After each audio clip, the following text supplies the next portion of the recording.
Hi. Here we are again. James Joyce's Ulysses for Literacy 24/7.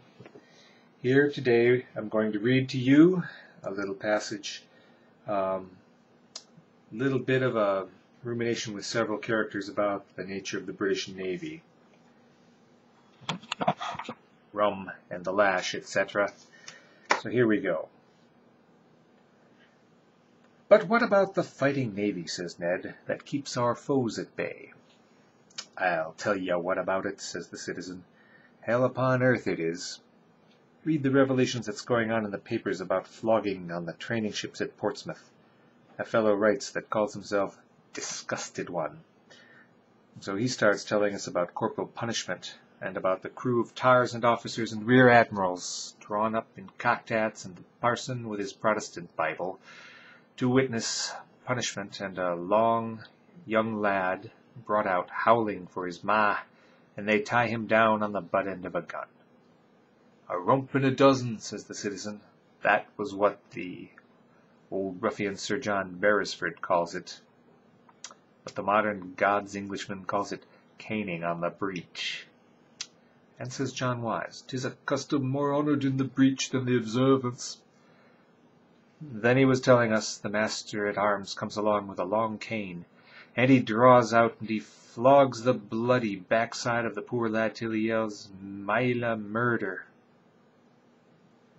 That's your glorious navy, your glorious British Navy, says the citizen, that bosses the earth. The fellow that never will be slaves, with the only hereditary chamber on the face of God's earth, and their land in the hand of a dozen game hogs and cotton ball barons. That's the great empire they boast about, of drudges and whipped serfs. On which the sun never rises, says Joe. And the tragedy of it, says the citizen, they believe it. The unfortunate yahoos believe it. They believe in Rod, the Scourger Almighty, creator of hell upon earth, and in Jacky Tar, the son of a gun, who was conceived of unholy boast, born of the fighting navy, suffered under rump and dozen, was scarified, flayed, and curried, yelled like bloody hell. The third day he rose again from the bed, steered into haven, sitteth on his beam end till further orders, whence he shall come to drudge for a living and be paid. But, says Bloom, isn't discipline the same everywhere?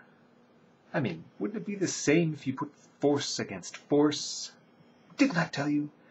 As true as I'm drinking this porter, if he was at his last gasp, he'd try to down-face you that dying was living. We'll put force against force, says the citizen. We have our Greater Ireland beyond the sea. They were driven out of house and home back in '47.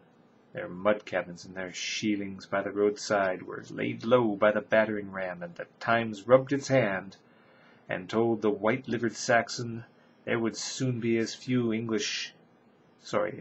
Irish in Ireland as there are redskins in America. Even the Grand Turk sent us piastres. But the Sassenach tried to starve the nation at home, while the land was full of crops that the British hyenas bought and sold in Rio de Janeiro. Aye, they drove out the peasants in hordes. 20,000 of them died in coffin ships. But those that came to the land of the free remember the land of bondage, and they will come again, and with a vengeance.